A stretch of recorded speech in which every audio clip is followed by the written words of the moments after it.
This is the August 5th, 2021 meeting of the Lower Downtown Design Review Commission. So we'll call the meeting to order. As usual, we'll do a quick review of participation options for public comment for a virtual meeting.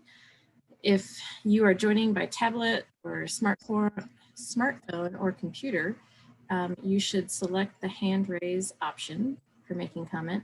If you're calling in by phone, you need to email landmark@denvergov.org with your name, phone number that you're using to call in, and the project that you would like to speak about. And you can also visit, as I've learned firsthand, you can also visit room 4I5 in the web building to provide testimony in person if you don't have a reliable internet or phone connection. And just so you know, Jane, there are no people who are joining us by phone according to the attendee list. Great, thank you. Okay, unless there are any questions about that, we can move on, and I'd like to have each commissioner introduce themselves and provide your name and the position that you serve on the commission.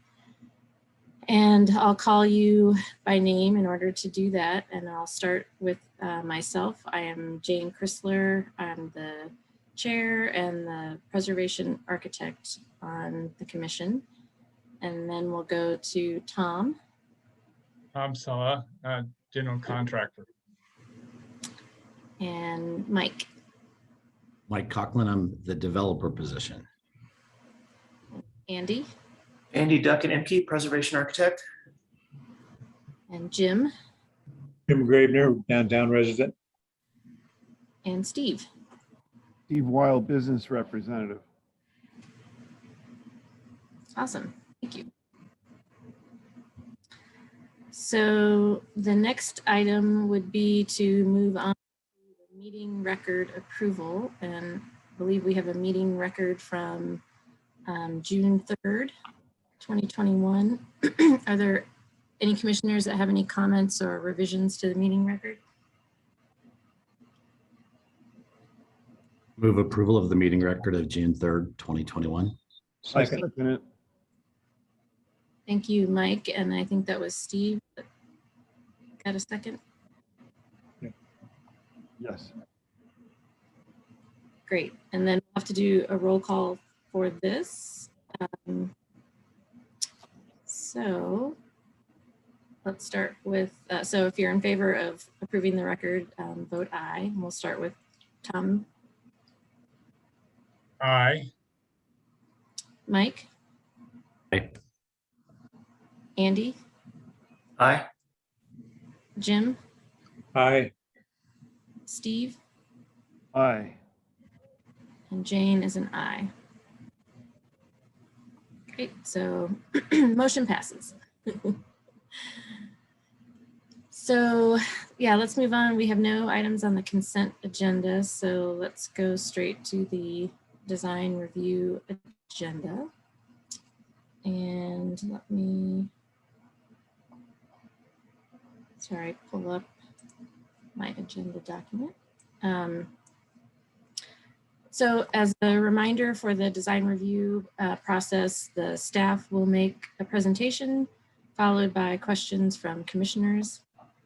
The applicants will have up to 10 minutes to make a presentation to commissioners that will be followed by questions from commissioners. After that, members of the public are welcome to comment for up to 2 minutes each. And staff can also offer clarifications during that point. After those question and answer period, the commission will then go into deliberation and vote. So to call our first item on the agenda, we've got 2021 COA 329, which is 1650 Market Street. I think that's Becca. Yep, I'm Becca. I've given you remote control, which means, sorry. In order to unmute, you got it. Okay, perfect. It's like, oh God, it's moved. All right. Thank you, Jen. So, okay. So our first project today is located at 1650 Market Street, which is a contributing building in the lower downtown historic district. The storefront at 1650 Market was heavily altered in the 1970s, which involved pushing the storefront back to allow for basement access. And while many other suites were renovated in the 2010s to restore those storefronts to the historic character, the storefront at 1650 Market was not restored. So it's the condition you see today. So the proposed project will install a wheelchair lift on a non-historic storefront. The installation will also include the installation of a new railing running parallel to the existing railing and the installation of a new door that is ADA accessible. The proposed chairlift will not alter the historic fabric or change the character of the building, and the doors proposed to being replaced are not historic to the building. The lift will be constructed out of substantial materials as it's made out of metal. So guideline 2.66 states, when adding accessibility features to historic buildings or other buildings that are located on a landscape site, ensure compatibility with the historic site and avoid installing pre-manufactured steel ramps on a wheelchair lift on the primary facade of the building. So although this is a pre-manufactured lift, it will be installed on a non-historic facade of the building and will be minimally visible. So there you go, here's an example of the chairlift and how it's going to be installed. You can see in the picture on the right that there's going to be an additional railing installed sort of in front of the existing railing. And then here we have a picture of other stair lifts that are similar in type, so you can see it's pretty minimal.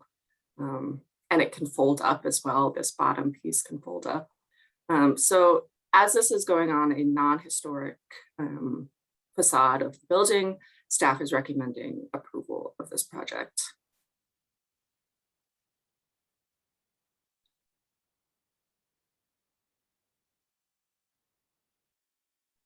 I had to unmute myself.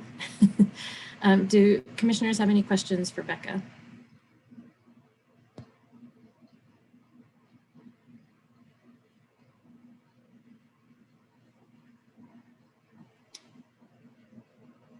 Okay, not hearing any questions. If we have the applicant available, we'd like to invite you to unmute yourself and give a up to 10-minute presentation to the commission. Hi, this is Jim Bershoff with Oz Architecture. Can you hear me okay? You can, yes. Yeah, doesn't look like my video is working. I think something's wrong with the screen.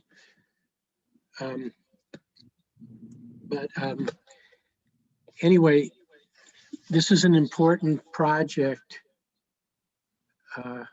Can you still hear me? Yes, yeah. Okay, Yes. good. I'm sorry, I'm having a little trouble with the technology. So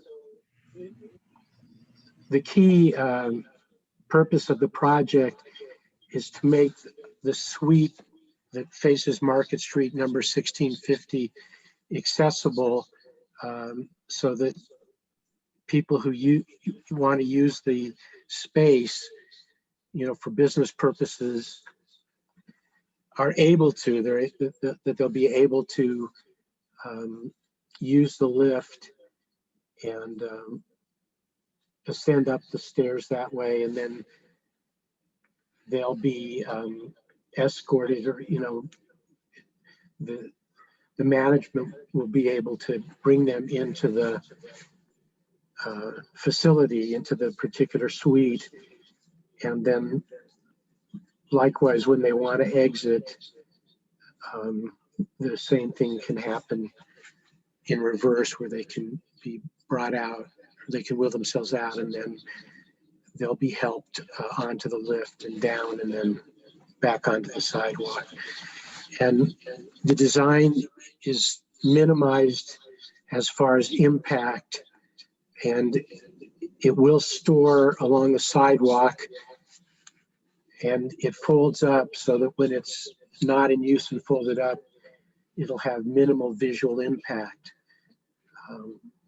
But overall, it'll serve an important purpose for the commercial use of the building, that particular suite. So I think those are the key things. We're in process of getting an encroachment permit from engineering, and that process seems to be going well. We have almost all the sign-offs that we're required to have. So I think that really summarizes it. Are there questions?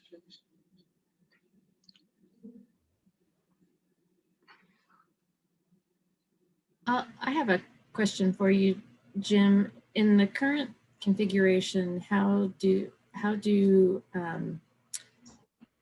folks in wheelchairs access the building? In the current configuration, a person who uses a wheelchair can access the building at what I'll call the south end, closest to 16th Street. There's an elevator inside an entry door there that allows access into the building. And that's the primary method that access to the building can be obtained right now.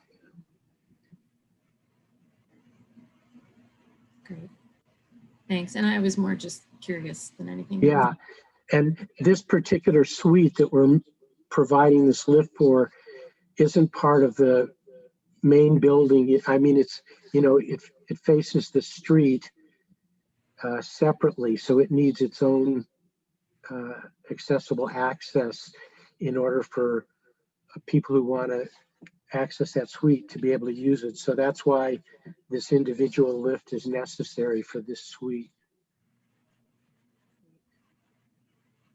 Thank you.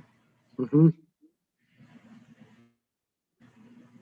Are there other questions for Jim?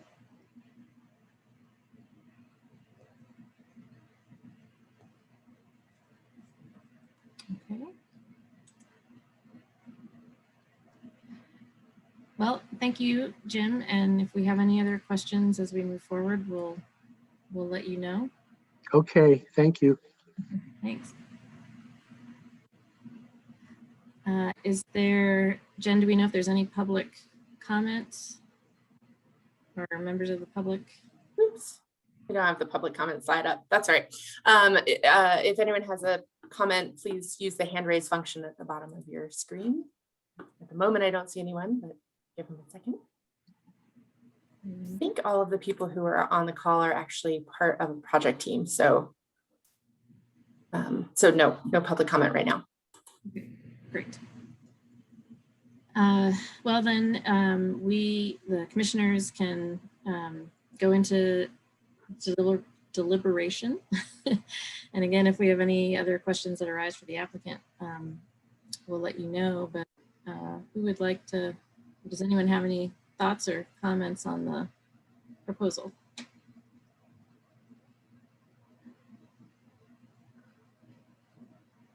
My thoughts are this looks fine. Great, thanks, Mike. Yeah, I was just going to echo that. This is a pretty simple project with a relatively sensitive approach to add accessibility to the historic building. Thanks, Andy. Jane, this is Tom. If I'm looking through the guideline, design guidelines, where is the lift set? Where's it talk about, in particular, street lift? Of how do we evaluate them? Is that, or what is the guideline? What is the guideline? And where is it? So I believe, and Jen, correct me if I'm wrong, but it's 2.66 E. I'm looking to Becca because she's the one who did the analysis. Yeah, so the LODO guidelines are a little thin here. So let me pull up my staff report really quick. Yeah, so in the staff report, it does reference guideline 2.66, which is when adding accessibility features to historic, civic, institutional buildings or other buildings that are located on a landscape site, ensure compatibility with the historic site. And yeah, it seems to speak a little bit more to the actual landscape, which I think we don't really have. Yeah.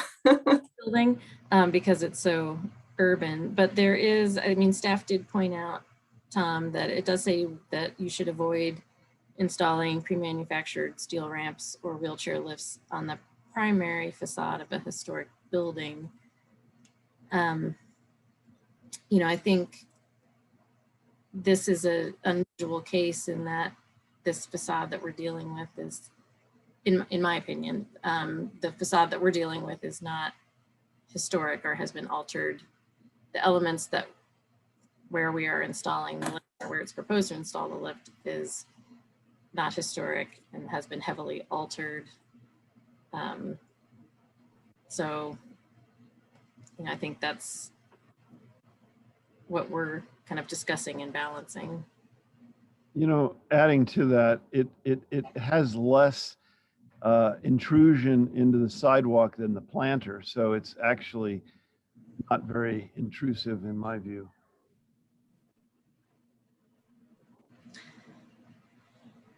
There's also guideline 2.65, which is less about the landscape and more about when adding accessibility features such as ramps, minimize impacts to historic buildings and the surrounding historic context. And both of those are from the general guidelines to sort of supplement the LODO guidelines. Yeah, if there are things that are missing in the general guideline or in the specific LODO guidelines, because they weren't addressed in 2002 when they were written, then we look to the general design guidelines. Yeah, I just looking through the design guidelines in it, 6.32 is the last on my booklet.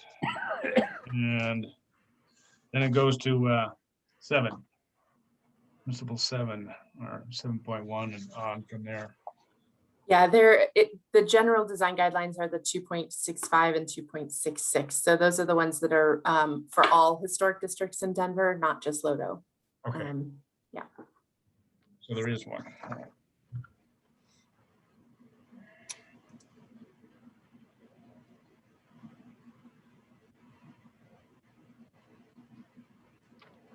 So are any other comments or thoughts, or Tom, do you have some concerns about the proposal?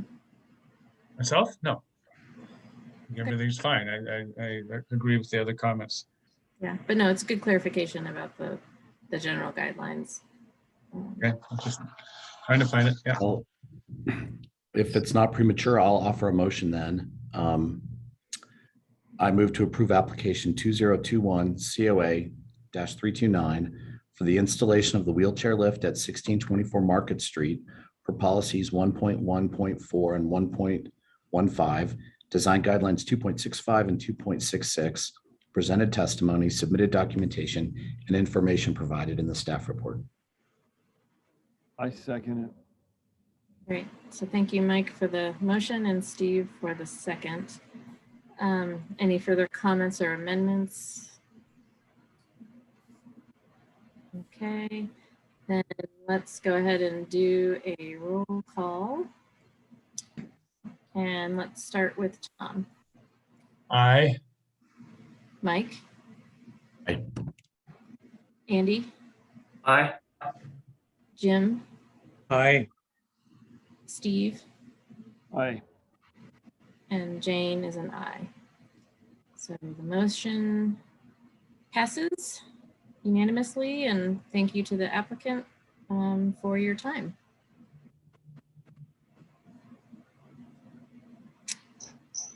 Okay.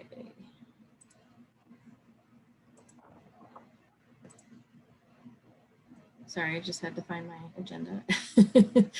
So moving on to the next design review item, we have project 2021 COA 337, which is 1651 Market Street, Market Station.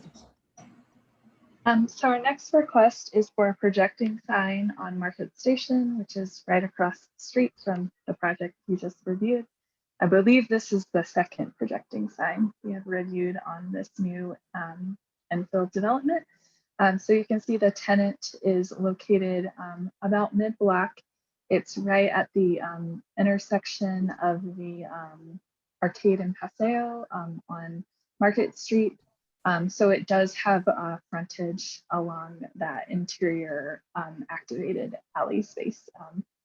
But this is the storefront here. The proposed sign is located on a demissing pier as per the comprehensive sign plan.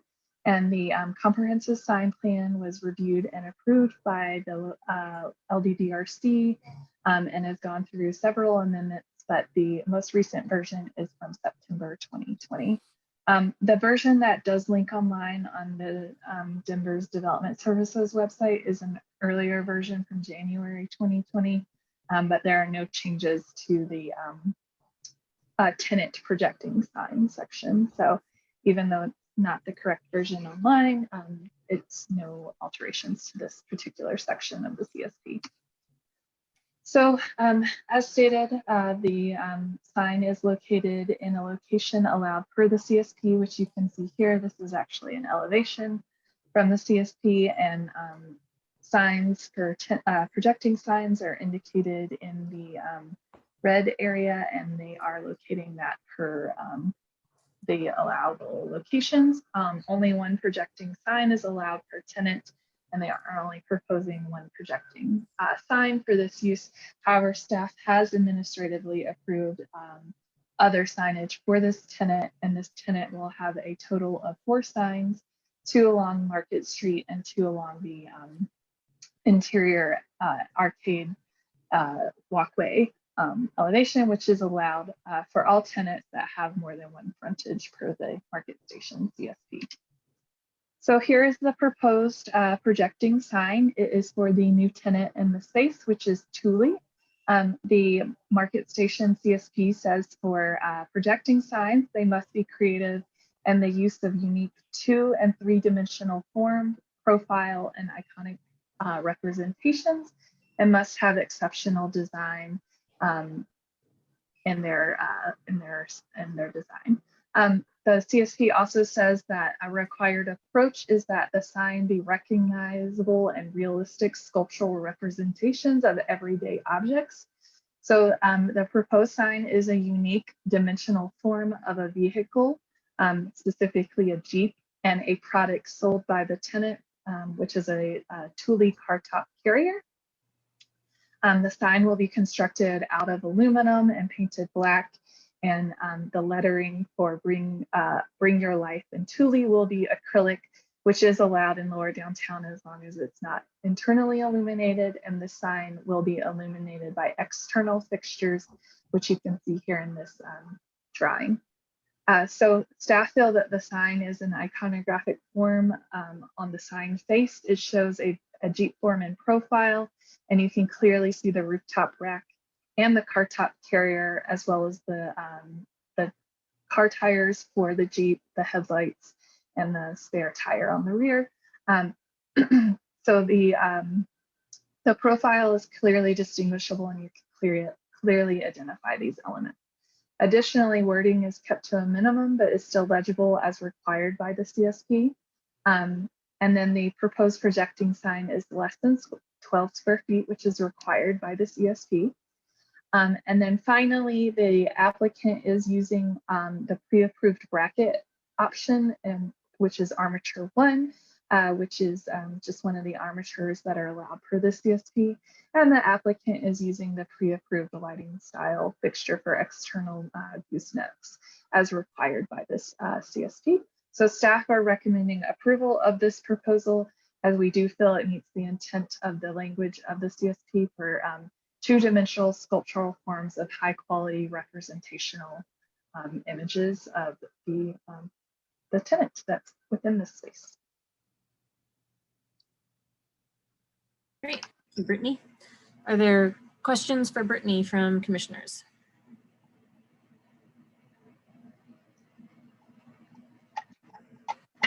Okay.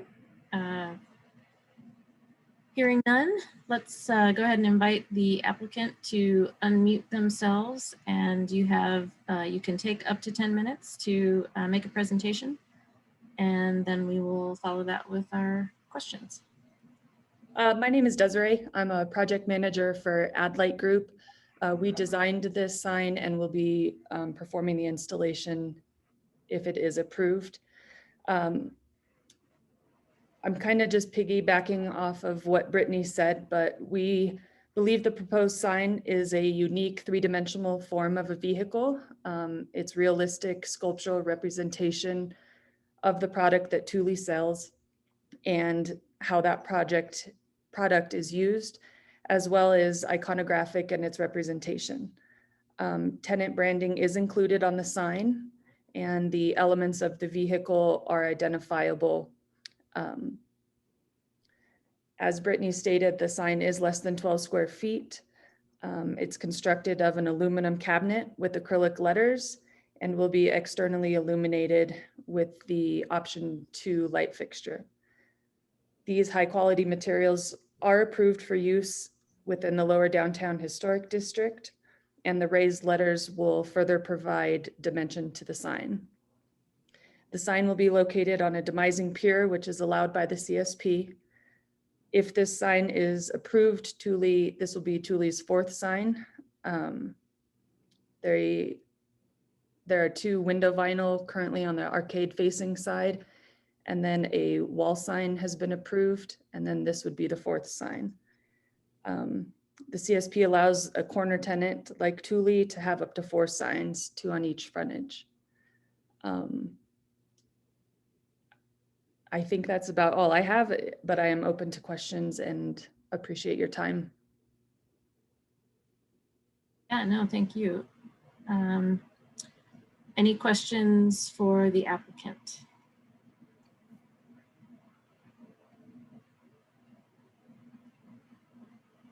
Okay. Not seeing any questions. So thank you, Desiree, for your time. And if any other questions come up, we will let you know. Thank you. And do we know if there's anyone from the public who would like to comment on this application? I don't see any hands raised. So no. Okay. Great, then let's go into deliberation. And again, if any questions arise for the applicant, we'll let you know. But commissioners, do you have any comments or thoughts on the application?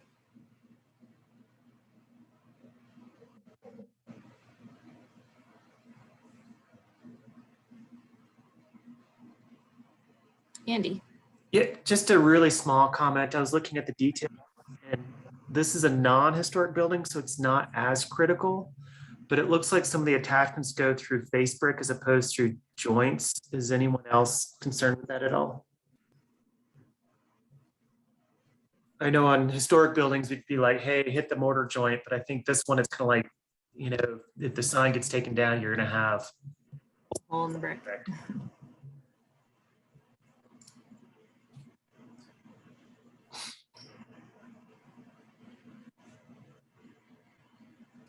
And to that comment, Andy, is that something, or maybe it's a question for Jen, that if we felt strongly about it, could be included as a condition? I think I'd feel more comfortable just like a friendly suggestion since it's a non-historic building. Okay. And I can't remember off the top of my head, I don't have the guidelines pulled up right now, but if there is a guideline and you wanted it to be a condition, you should reference that guideline. But if it's just a friendly recommendation, it's a friendly recommendation. Yeah, just a friendly recommendation. Perfect.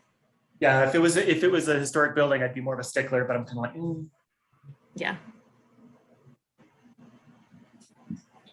Okay.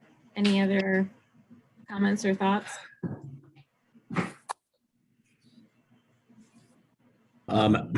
At first glance, I was a little surprised that it wasn't three-dimensional, but obviously the CSP allows for two-dimensional. So I think it meets the guidelines that apply to this building. Yeah, thanks, Mike. I agree with you.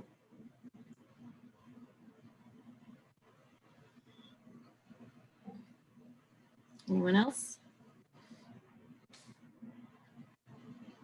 All right, would someone like to make a motion? I could.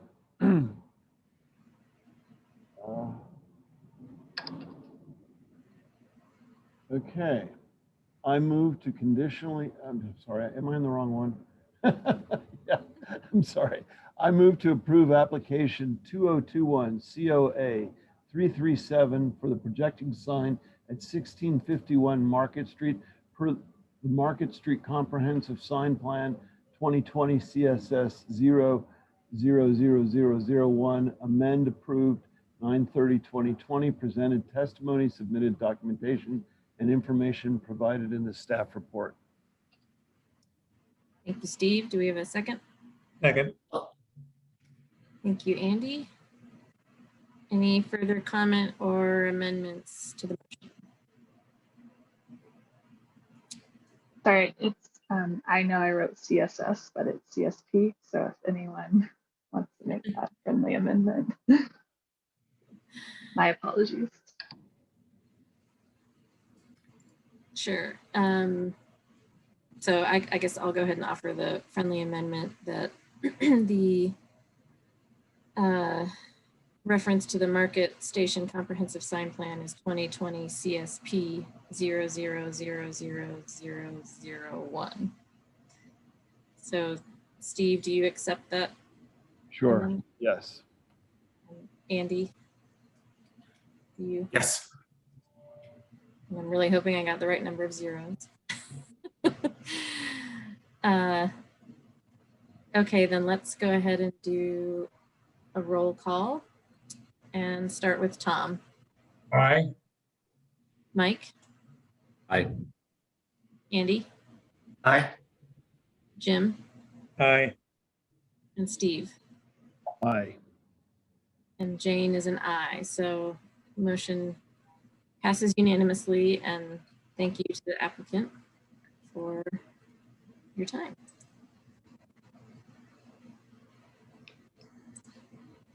Okay. So moving on to our next item, we have 2021 COA 338 1499 Blake Street, Unit 7A. And Brittany.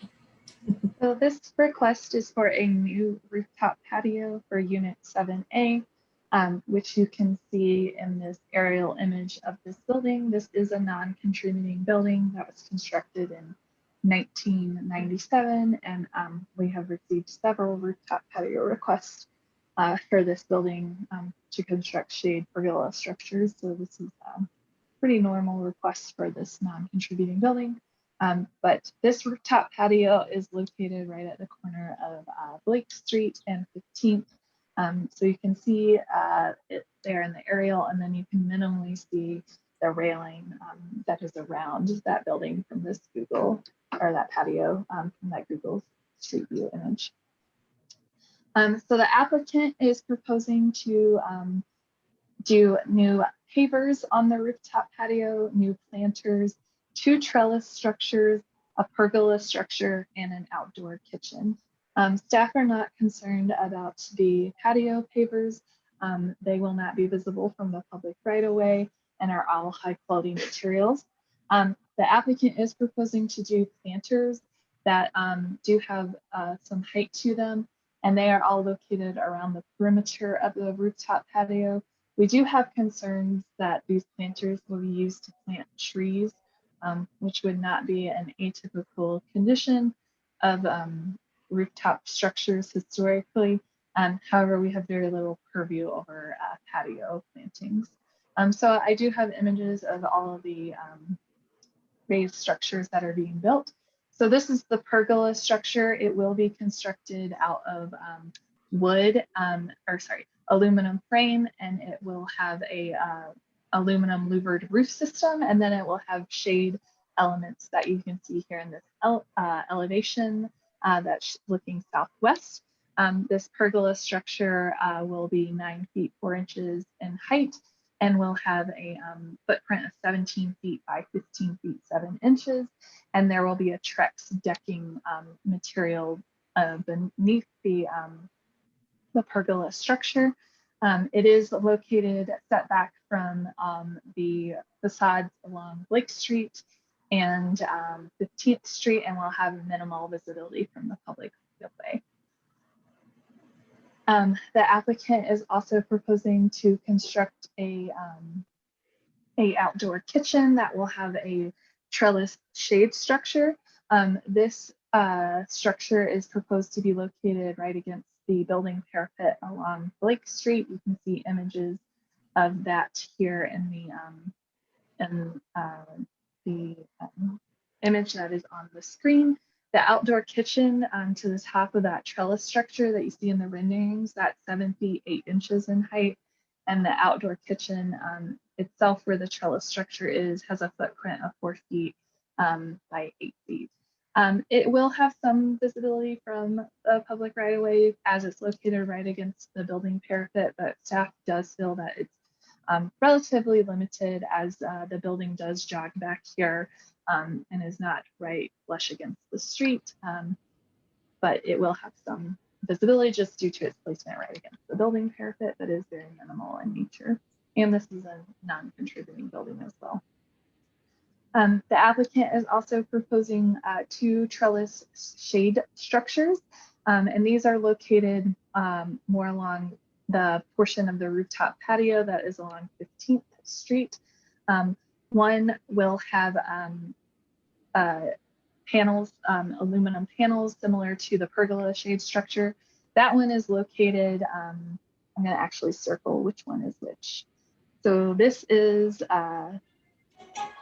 trellis 1 here, and then this is trellis 2 here. So trellis 2, that is against the building parapet, is the simpler design. Both of these trellises have a height of 7 feet 10 inches. Trellis 1's footprint is 3 feet 4 inches by 12 feet, and trellis 2's footprint is 4 feet 6 inches by 12 feet. So these, again, will have, particularly trellis 2 will have some visibility from the public right of way as it's right up against the building parapet. However, this is also where the building jogs back and is not completely flush with the facade along 15th Street. So staff didn't feel that the visibility would negatively impact the surrounding context. And trellis 2, which is against the building parapet, is the simpler design with just the 2 support posts and then the louvers there. The louvers on this, the trellis structures will actually be different material than the pergola. These will have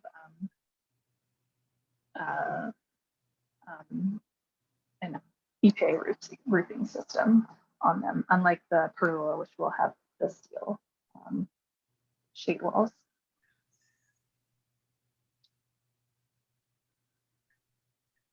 It's not hurting me anything.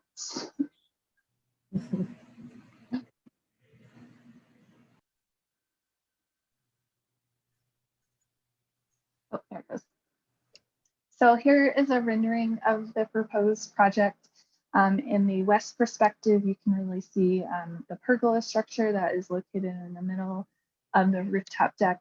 You can see those planters that are referenced. The planters are constructed of steel, and they will be no taller than the building parapet, but again, I'm a little bit concerned that this rendering in particular is showing them to be used for trees, and they're located right at corners.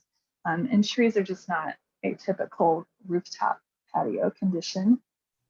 And then in the northeast perspective, you can see those trellis structures that are proposed.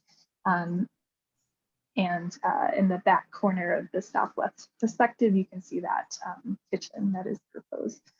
So staff are recommending approval of this project proposal, as this is a non-contributing building, and we feel that the height of this patio location will have minimal visibility from the public right away, and it does not exceed the max height of this building, which is 10 stories in height total.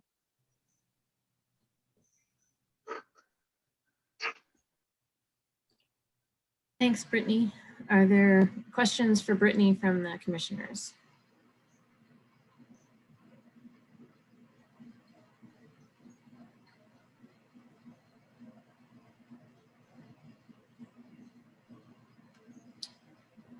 Okay, not hearing any questions. Let's go ahead and invite, or I'd like to invite the applicant to unmute themselves and remind you that you have up to 10 minutes to present to commissioners, and then we will ask questions following your presentation. Can you guys hear us? Yes. Awesome. So my name is Justin with RDG. Just to add a little context to what Brittany was saying, is currently our client has the roof terrace that is leaking, to hire a separate roofing contractor to fix all the leaks, and then we'll come in and add the amenities that Brittany went over. Some other points is this design is going to comply with the green roof ordinance. We're also going to have licensed architect and engineer review all structural elements. We're not going to attach to any parapet walls or the existing walls of the building, so everything will be removable. Like Brittany was saying, all the planters will not exceed the parapet wall height. And as for the plant material used, we're going to use plants that are able to endure these type of, and will not exceed 12 feet in height. And not sure if we can do a different page on our presentation, but there is some surrounding buildings that are across the street that also have trees planted on top of them. So we'll be kind of matching the aesthetic in the area, and a lot of our design elements will remain neutral. And all the neighbors who have direct view of this design have already said they're okay with everything that we plan on doing. And I think that's it, unless you guys have other questions or comments. Sure. Yeah. Thank you for that explanation. Are there questions for the applicant from the commissioners?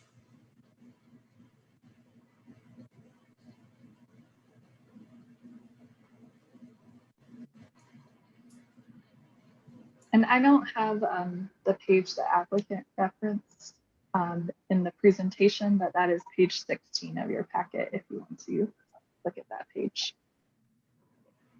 Thanks, Brittany.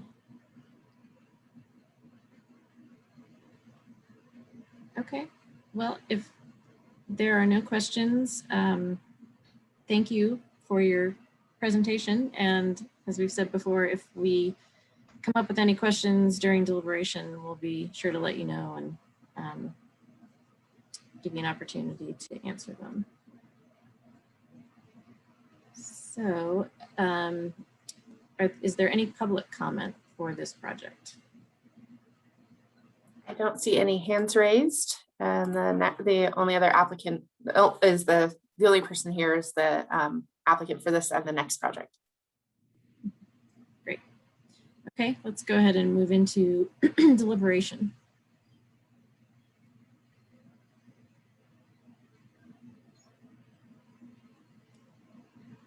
Comments from commissioners? I guess, the guidelines are pretty thin.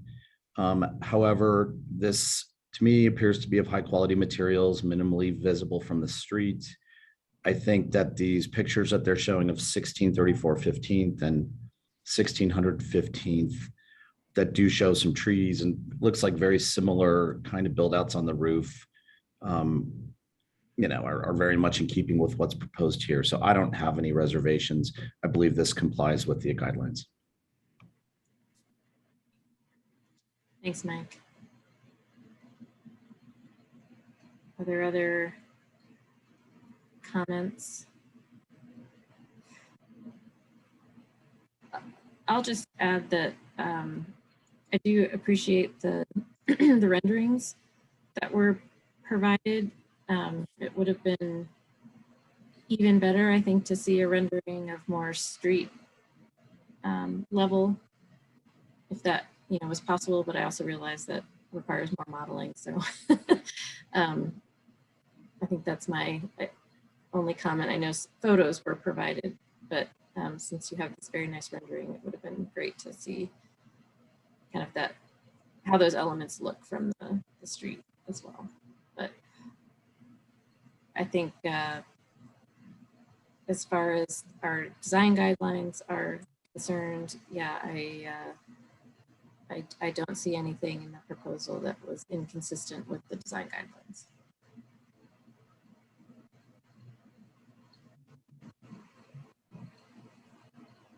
Any other comments or thoughts from commissioners?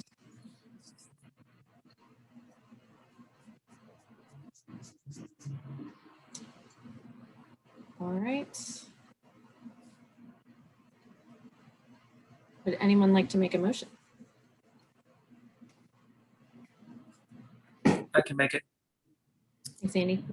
I move to approve application 2021-COA-338 for the rooftop decking, paving, pergola structures, trellis structure, and outdoor kitchen at 1499 Blake Street, unit. That should be 1A. Is it 1A or 7A? 7. Unit 7A per design guidelines principles 8 policy 8.1, 8.11, and 8.13 presented testimony, submitted documentation, and information provided in staff report. Thanks, Andy. Is there a second? Second. Thanks, Mike. Any amendments or comments?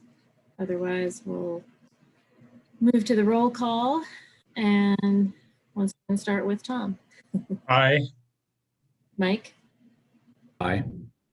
Andy, Aye. Jim, Aye. Steve,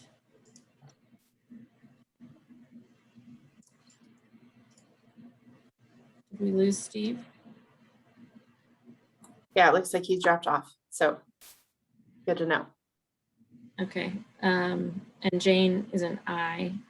Do we have a quorum without Steve? Yes, we have 5 commissioners right now, which is a Okay. quorum. Great, so then the motion passes unanimously. Yeah, thanks to the applicant again for your time this morning. Okay. Moving fast here, guys. So our final item on the design review agenda is 2021 COA 339, which is 1962 Market Street. Take it away, Brittany. Our last request for the day is for a patio railing at 1962 Market Street. And the applicant is proposing 2 railings on each frontage that this building has, one along Market Street and one along 20th Street. The 20th Street railing will have a footprint of 6 feet by 36 feet, 11 and 1/32 of an inch. And the railing height will be 5 feet, 9 inches. The Market Street railing will be 10 feet by 25 feet 2 inches, and will also have a height of 5 feet 9 inches. So the patio railing is of fairly simple design and will be painted black, similar to other railings that the LDDRC has approved within this district. And the patio railing will enclose a new dining space per Principle 10 of the design guidelines. However, staff are concerned about the height of the proposed railing. Railing design typically within lower downtown is around 3 to 4 feet in height. So we are recommending that the height of this railing be lowered to around 3 or 4 feet in height to be similar to other railings approved by the lower downtown historic design review committee. So we're recommending a conditional approval of this railing as we feel that it meets the design guidelines and everything but height.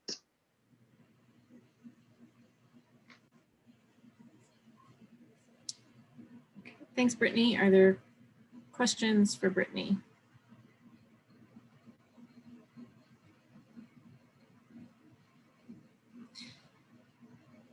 So I think my only question, Brittany, and I know, you laid out the appropriate guidelines in the staff report, but it appears that we don't really have a specific height established for these elements in our guidelines. Is that right? Yeah, the general guidelines, or sorry, the streetscape guidelines don't reference a specific height, and neither do the building guidelines for patio railings. But again, it talks about being contextual with the surrounding context. And to my knowledge, there is no 5 feet 9 inch tall railing for downtown. And then typically most railings are around 3 to 4 feet in height that we see. Thanks. Other questions for Brittany?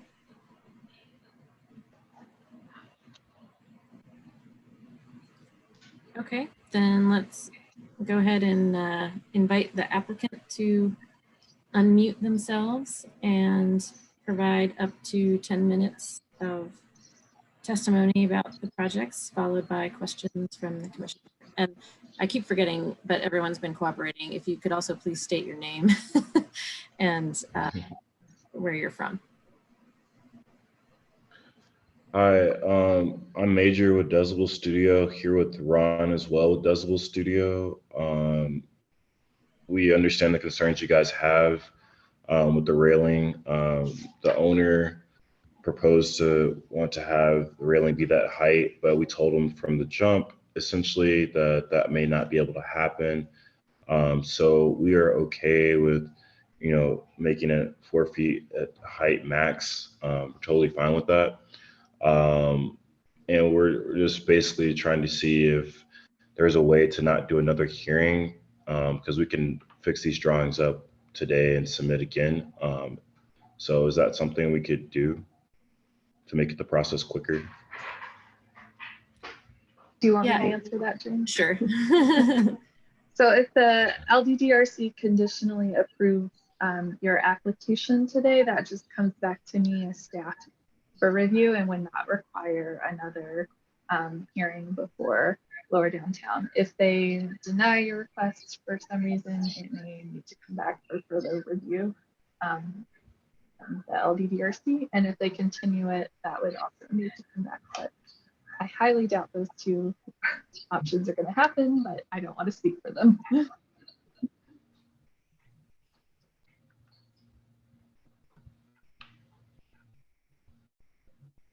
Okay. Sorry, it was a little hard to hear towards the end, but essentially I heard that it's not really up to you guys. It's up to the other folks to decide. So we'll have to wait and see once we submit, I guess, is what you're saying, right? No, what she was saying, Brittany is Landmark staff, and so it's not up to staff to make that decision. It's up to the Lower Downtown Design Review Commission, and they'll make that decision as soon as they go into deliberation, and then you will know while you're sitting here listening in on what's going on. Oh, okay. Gotcha. Do you have anything? Okay, well, that's all we want to add, and we're going to listen in to see if there's any other questions or things we need to comment on. But thank you. Yeah. No, thank you, and thank you for addressing the height and your thoughts on that. That's helpful. Any questions from commissioners to the applicant?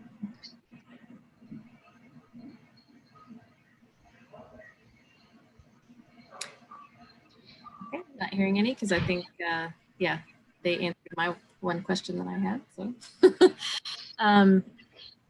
thank you. And yeah, if we have any questions that come up during our deliberation, I will let you know.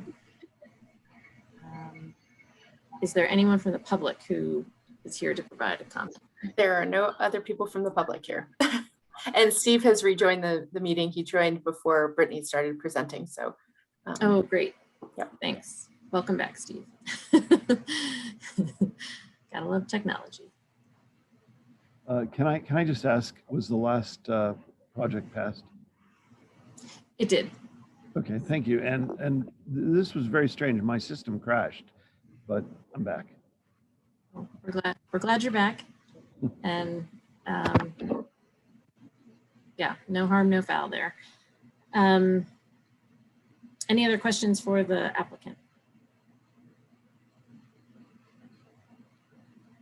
Oh, sorry, we did that and no public, so apologies. So now we can go ahead and move into deliberation by the commissioners. Any thoughts or comments from commissioners? I think it's great that they're activating the sidewalk with dining. I think that'll be really nice for this location. I'm glad they're understanding and supportive of the staff recommendation to shrink this height to 4 feet max, which I totally support. So with the amended, with the provision in the motion, I think this is a good project, compliant with our guidelines. Yeah, I feel like the 5'9" height would be more of a wall and less of a railing. So I also support the proposed condition. I'll agree to what both Jane and Mike said.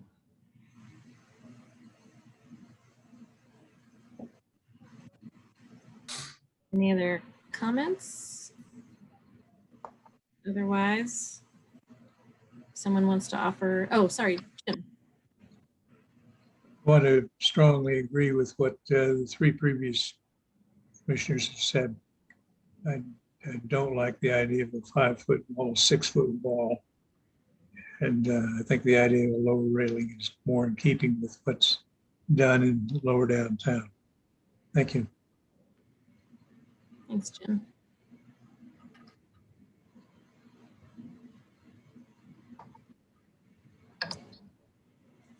Any other thoughts, or if anyone would like to offer a motion?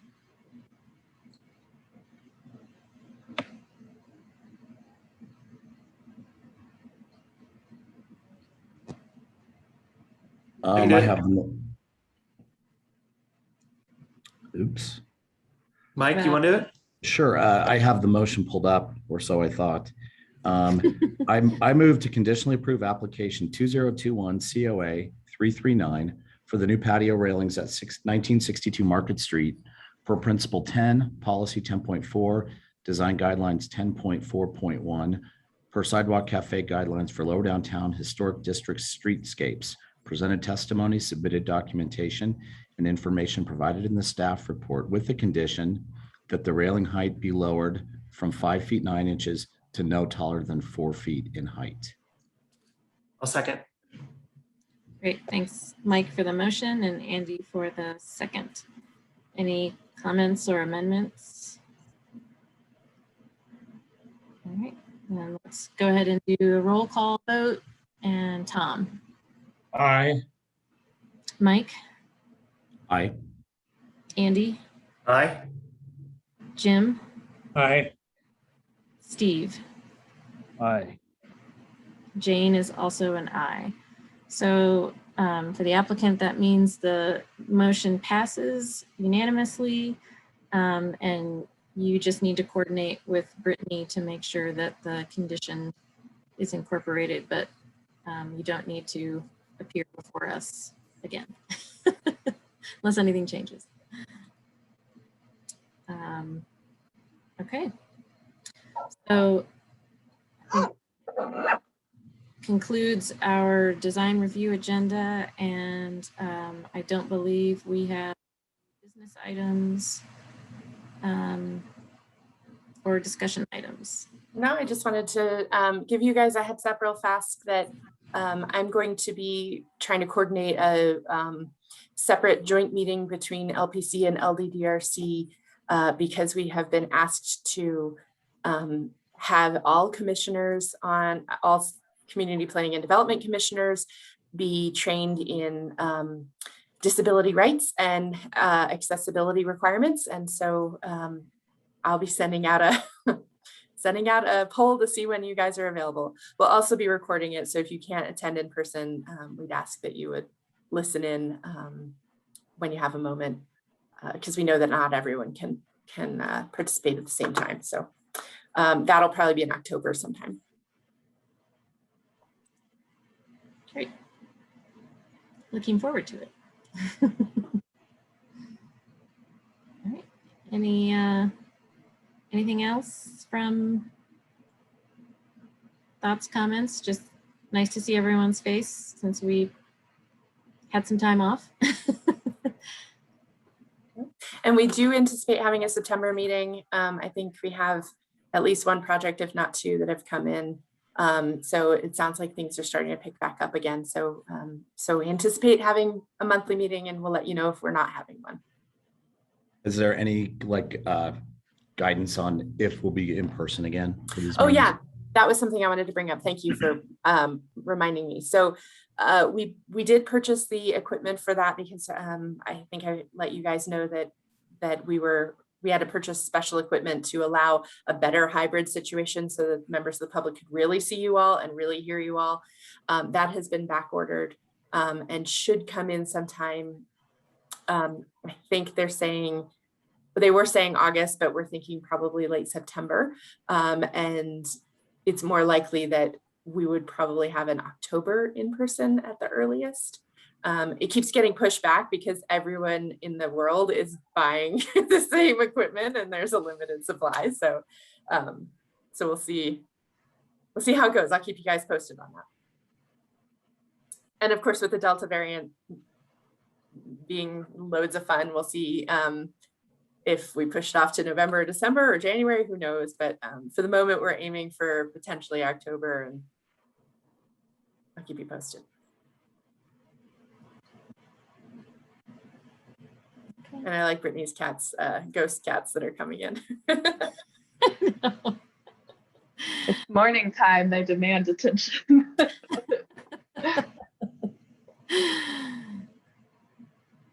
All right. Well, unless there's anything else, I'll go ahead and adjourn the meeting. All right, what time is it? It's 9:34. 9:34. For the record. Bye, everybody.